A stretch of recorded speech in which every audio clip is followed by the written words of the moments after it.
So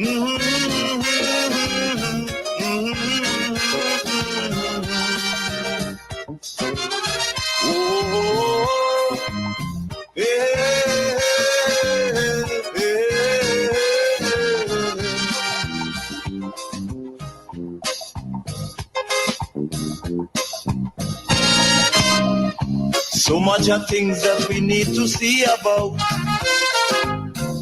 Surely I do have to spell them out. Cause you know as well as I do, the only way is putting more effort and less play. Yes, indeed. We need to put more effort into the development of Grenada, Carriacou, and PT Martinique. I want to say to you, today will be the debate in Parliament on the budget, the 2024 budget. The opposition leader will respond to the Minister of Finance presentation of the estimates and revenues, for 2024. All right. What money is coming in, the revenue, and what money they will be spending, the expenditure. All right. So again, just saying to you, you can look forward to that from 9 a.m. this morning. And then our beloved Prime Minister will speak. He will speak. He will make his contributions on the budget. Then other ministers of government and those on the opposition side, they will also speak on the budget. All right? But I want to say it's important that you understand the government has been at work for the last 16, 17 months.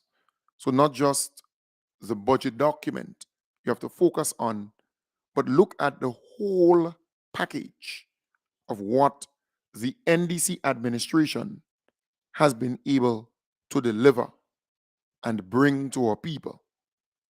So the nurses, they continue to receive $500 more on their salary.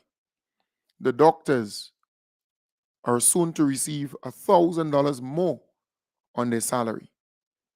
The Imani trainees, they are soon to receive $500 more on their salary. Those who depend on the SEED program, the poor relief assistance, they will be getting $200 more on the money that they are collecting. So that would jump to $550. The whole issue of the land where Radisson sits or is located, that land was given away to some British car racer driver, Formula One driver, all right, his company and so on, with the hope that he will market Grenada and promote Grenada. But we have not gotten value for money, in my belief, or for the investment. Under the NNP, they just give him all that land on Grandlands Beach. The NDC administration saw it fit to take back the lands because the hotel is not belonging to him, somebody else. And we, the Grenadian people, were collecting 250,000 US, I think, every year from the hotel owners that was going straight into the government coffers, either 250 US or 250 EC, one of the two.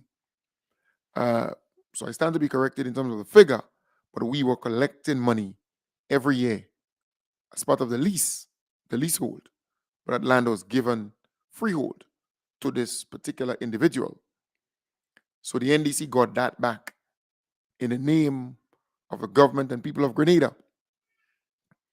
And that's a good thing, if you ask me. The NDC also got back the lands where the Kimpton Kiwana Bay Resort Hotel is being constructed. The NNP gave that land freehold to the developer or developers. It was in their name, but the NDC was able to nicely negotiate to get it back in our name. So we own the land and also the hotel. For now, the hotel will be sold to another developer to continue the development. And I'm all for private sector uh, running things, right? Government, none of them are actually good at running things that the private sector should be running, like hotels and so on. All right. So also that 5 acres of land that we got back from well, it used to be Silver Sands. I think Silver Sands was owning that 5 acres. The Nayaks, they had that property, and it was given again freehold, given to the developers. But now we are getting that back to expand the green space on Grandlands Beach by 5 acres more, right? So we add in 5 acres of land to that green space. So you will be free to go on Grandlands Beach. So don't forget these things. You need to also remember the social safety net programs continue. The paving of the roads that continue. The debushing program, cutting off the bush on the side of the road, they continue with that. The farm labor program, they continue with that. The geriatric caregivers program, the HOPE program, the FLY program, all these different social safety net programs, they continue. The material assistance program, that continue, right? Don't forget, come 2024, passports. Because right now, as it stands, when you go for a passport, you pay $250 and it will only last you for 5 years. The NDC administration is saying no, because when you go for a visa, you get 10 years visa. So our passports will be for 10 years. The people under 18 will be for 5 years, but those above 18 will be for 10 years. So you'll be gaining significantly from that, because if it was 5 years, you'd have to get 2 passports or your passport renewed within that 10-year span. So you get it the first on that particular date, then 5 years from that date, you have to go and renew it because it would expire. So when you get it the first time, you pay $250. When you go to renew, you have to pay $250 again. So you're actually saving $250, if you ask me, within that 10-year period as a savings for you. The government is also moving to have drivers with a minimum of 5 years of driving experience. They will be eligible for a non-exam based upgrade. So normally they have to go and do an exam all over again and all this TTV. They will be done for an upgrade. So they will be able to drive other vehicles and so on. And that's a good thing. Also, a lot of young men and women, they want to drive heavy equipment because with all the construction and so on, foreigners are coming here to drive or operate those heavy equipment. What the government will do is to really review all of this, right? So that our young people will get the chance to drive heavy equipment. All right? That's important. And I love that because we have been left out for quite a while. The young people in particular, they will tell you have to be a certain age, you have to be driving for a certain period of time, and just name it for you to get that license. I want to say to you, you cannot take just the budget in isolation. Yes, we know the budget is telling you what would happen for 2024, but there are things that already happened. Things already started. Don't forget the JUMP program, where internet access and that device with training is provided for people, households without internet access. Don't forget the WASH program, where people without indoor bathroom and toilet facilities and running water, they will be getting that. So between now and 2027, we hope to eradicate the pit latrines, the outside toilets. Don't forget the NDC actually clean up Grenada. All the derelict vehicles, remember the old vehicles and so on, all about the place. NDC spend a lot of money to clean that up and make the place sightly. Don't forget the access to pipe-borne water program, where people who rent, lease properties, the owner don't want to give them any permission to get pipe-borne water, running water, because the owner of the property fears that they will leave the property after and not pay. So now the government went to Parliament and say the bill must be in your name, not the owner's name. So you have to pay. So you will be able to get water. So you no longer have to go to the owner and beg for permission to get water. Water is life. Water is a human right. So that is what the government did. They went to Parliament, they passed a bill saying you have a right to accessing water, clean drinking water. And that's a good thing. Don't forget the bi-monthly salary payments. The NDC told you it will happen, and it happened. Also, don't forget our Grenadian brothers and sisters who are on government lands for more than 10 years. You will be able to get title to the lands, plan and deed. Don't forget the spice replanting program, where hundreds and hundreds of spice trees are being replanted throughout Grenada. Don't forget the unemployment rate dropped from 28% to 11.9%. Don't forget that there is a projection for economic growth by the World Bank, by the IMF, and we can go on and on and on. Don't forget the most honorable Deacon Mitchell was able to get 100 million US loan from the Saudi Development Fund at really good concessionary rate, interest rate, instead of the 2 point something and the 3 point something, 1.5% interest rate with about 8 years grace to start paying. Don't forget the NDC has provided 100% concession for the creatives, for the people in that particular area, 100% concession.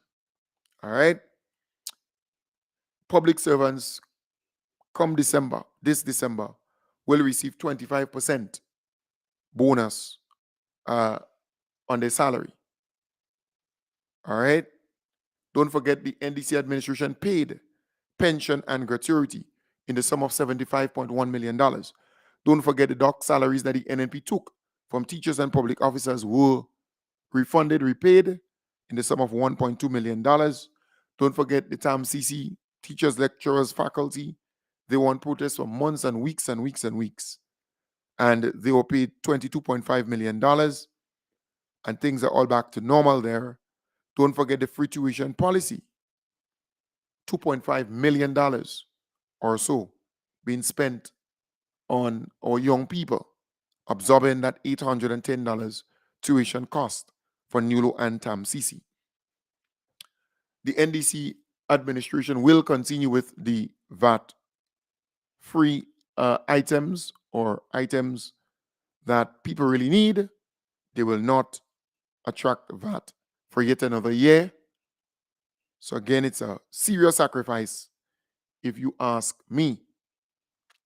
Tax amnesty for all taxpayers. The government, in fact, collected $23+ million because of that tax amnesty. So people were able to go in and did not pay the penalties and arrears. Instead, they paid the principal what they were actually owing. And you can still go in and pay because the deadline is December 31st. Remember, we were able to get the lands for the climate smart teaching hospital facility somewhere in Calivini. You saw some new schools And well, not just new schools being refurbished, but we hear of 3 schools to be built from scratch. The SD Comprehensive, that's going in Pearls, they already signed the agreement to that for that project. That would employ a good amount of people. And you're looking at 20 something points, well, 20 something plus million dollars to be spent on the comprehensive school project. It's a lot of money in the scheme of things. All right, so things are happening. The refurbishment of community centers, police stations, medical stations, that continue. The increase in airlift, right? Airlift to and from Grenada. We have more and more flights coming into Grenada. TVET back in schools, the Technical and Vocational Education Training Program and so on, back in schools. Grenadian history is being taught in schools. 100 creatives receive scholarships from government. All right? So quite a bit is happening within Grenada, Carriacou, and PT Martinique. That is why I'm saying to you, do not just focus on the budget. So the budget, listen, follow the debates and so on. But a number of things happened from the time the NDC came into power to now, the regularization of workers. So quite a number of things are happening. The NNP don't want me and you to talk about that. They want to focus on 1 or 2 negative things that they have created, concoct, and how they're spreading disinformation. But I'm not surprised. I am not surprised. So what we have to do is to continue to talk about these things, the positive things that we have seen in the last 17 to 18 months. All right? We have to talk to our young people about it, talk to our co-workers, have a discussion on it, because we tend to forget things quickly. Once something else pops up, you move to that and you forget about the other thing. In fact, the NNP is no longer talking about the Samoa Agreement, that agreement between 79 countries and the European Union. They're not talking about that anymore because they realize they lied to the Grenadian people. They actually started the process where that is concerned. And I love the fact that Junior George did a piece on it. I love the fact that he did a piece on it. All right, the Honorable Claudette Joseph, she was able to respond to that. So let me play that for you now. Quite frankly, I think all of the noises in relation to this Samoa agreement are really uncalled for. Right Along Live. When your office or you became aware of the Samoa agreement, and what was your recommendation to the cabinet in terms of signing and going forward? So government is a continuum. Government is a continuum. And my information is that my predecessors advised the government on this since between 2019 and 2021. My information is that the government of Grenada negotiated this agreement since 2019 and agreed to the terms of the agreement and initialed the agreement since 2021. So it is not a matter that needed to come before me as government had already, despite all of what you hear, government had already agreed to this treaty. That's point one. Point two, there is nothing in the treaty, as far as I could see, that is inimical to the interests of our people or that potentially harms our country, our moral fabric, and the way we view things. There's no threat there as far as I could see. The agreement was signed on to by all of the CARICOM countries as far as I am aware. The other thing is when you sign on to an agreement, an international agreement, a treaty, a convention, it's a two-stage process. So first you sign, but it only has the force and effect of law domestically when ratification takes place and it is tabled in the parliament. So what has happened is the first stage. And in the process of ratifying a treaty or convention, a country may do so with reservations. That's standard. So that you peruse the agreement and you indicate which clauses will not apply to your country, whether be it for economic, religious, or other reasons. And then finally, in the Samoa Agreement, there is a clause that allows a country to give 6 months notice of its intention to opt out of the agreement, and that's all it takes for the country to opt out. So, quite frankly, I think all of the noises in relation to this Samoa Agreement are really uncalled for. And as Shakespeare would put it, much ado about nothing. Yes, much ado about nothing. But the NNP, that is what they love, to spread disinformation, misinformation. And if you ask any one of them, have you read the documents or the pages of that agreement? Do you know what it contains? Do you know what it's for? They can't tell you. All they do is to spread misinformation out there. So I'm happy that the Honorable Claudette Joseph cleared that up. And the whole issue of parliamentarians, members of parliament, getting an increase. Let's see if the old cock will change his tongue this time again, because Junior George did a nice piece on him. Folks, and welcome to this conversation, more so a debate of two varying ideas. And at the end, hopefully, you, the audience, will determine which is the better approach, which is the better way going forward. And today, happy am I to introduce my panelists with the varying ideas and concept in this particular topic. I am happy to welcome Dr. the Right Honorable Keith Claudius Mitchell of 2023 and Dr. the Right Honorable Claudius Mitchell of 2020. Two varying ideas, two varying approach, but hopefully the viewership will determine the best way forward. Let's welcome our panelists today. So first, let's start with you, Dr. Mitchell of 2020. What is your take on the proposed increased salaries of parliamentarians?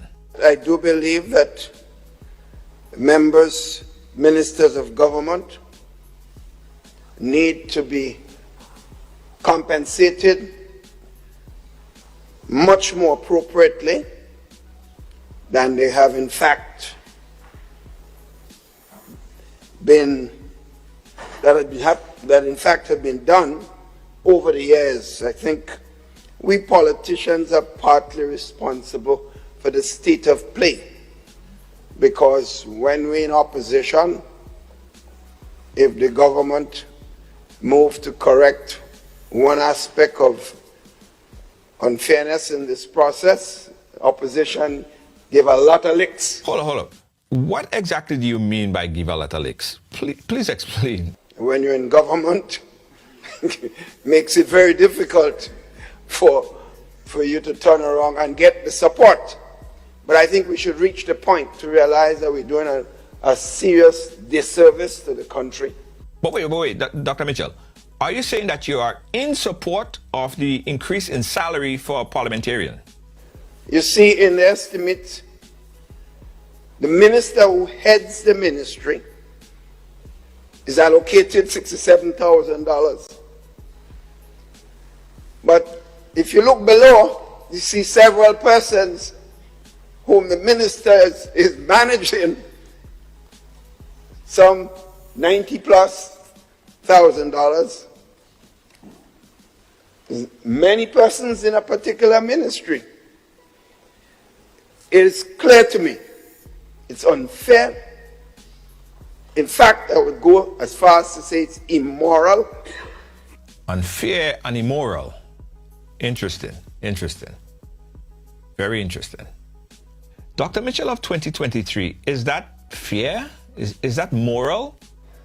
The present salary of the opposition leader. I've been in government,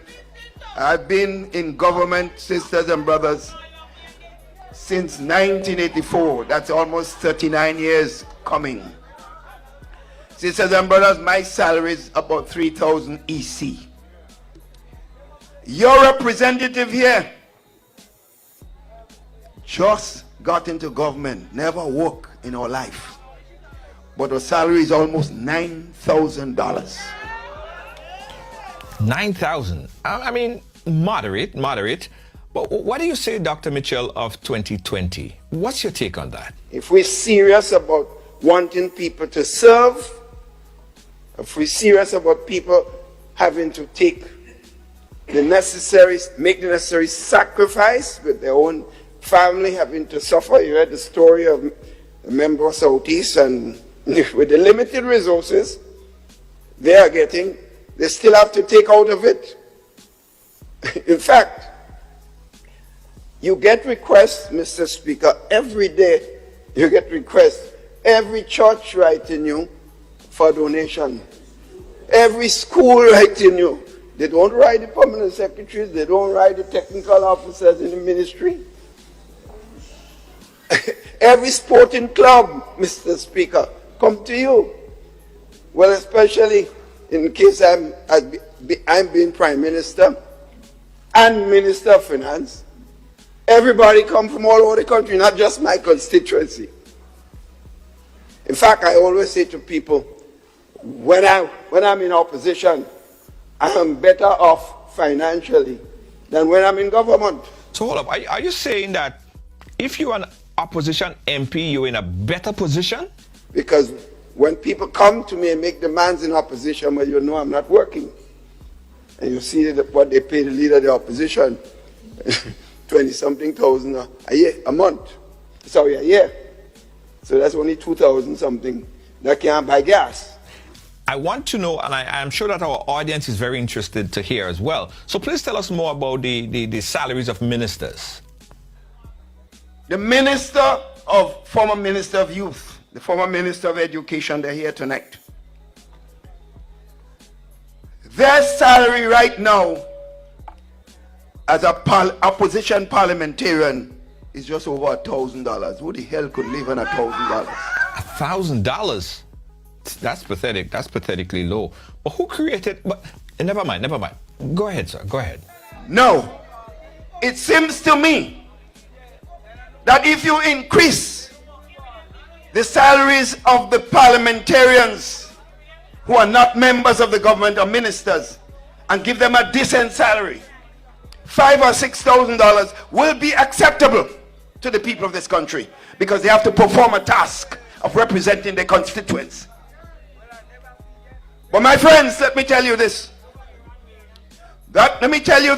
Do not be surprised that they might be adding another $5,000 at least on each of the salary.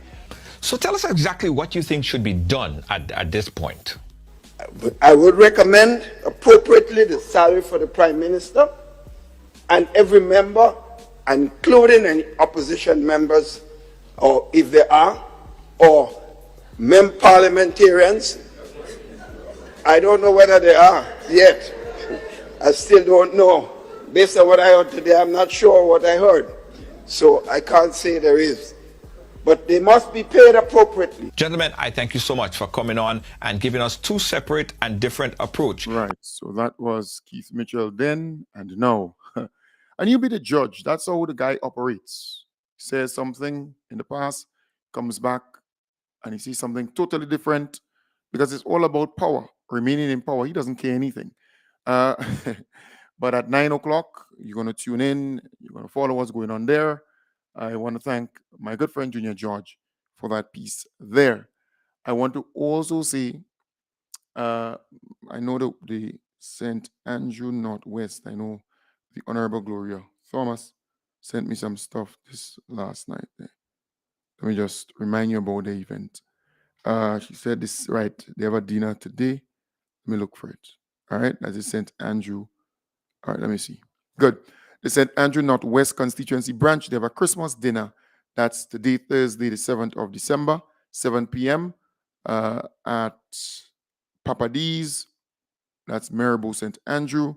Food, drinks, entertainment, tickets. Well, a ticket is $100. All right, $100. So please support. A scrumptious 3-course meal will be available for you. Support. All right. So, folks, I want to wish you all the best for the entire day. And maybe I could just feature the women's event coming up. The women's they have an event coming up. Let me just look for that. So maybe I could just feature that and wrap up the program for this morning. The women's arm of the NDC, they have a dinner coming up, an event coming up. And I want you to support it. All right. Got to support all the events. You have to support them. So let me feature that at this point and close it all down.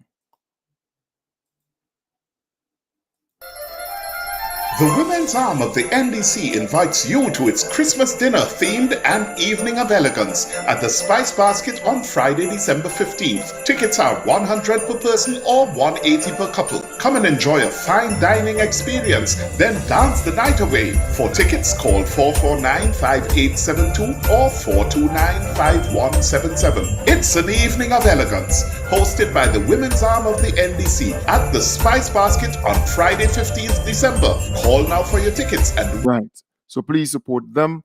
And the folks who ask me to hold tickets for them for my event on the 9th of February, please try to holler at me, communicate with me if you have not yet paid, if you have not yet fulfilled that. Remember the deadline passed for you to pay for your tickets. So if you know you ask me to keep a ticket or a couple of tickets for you, please communicate with me so you can settle up that score, because we want to make sure that that is done and over with. All right. So please call me up or WhatsApp me, follow up with me so we can get that settled. All right. Take good care and bye for now. Bye for now.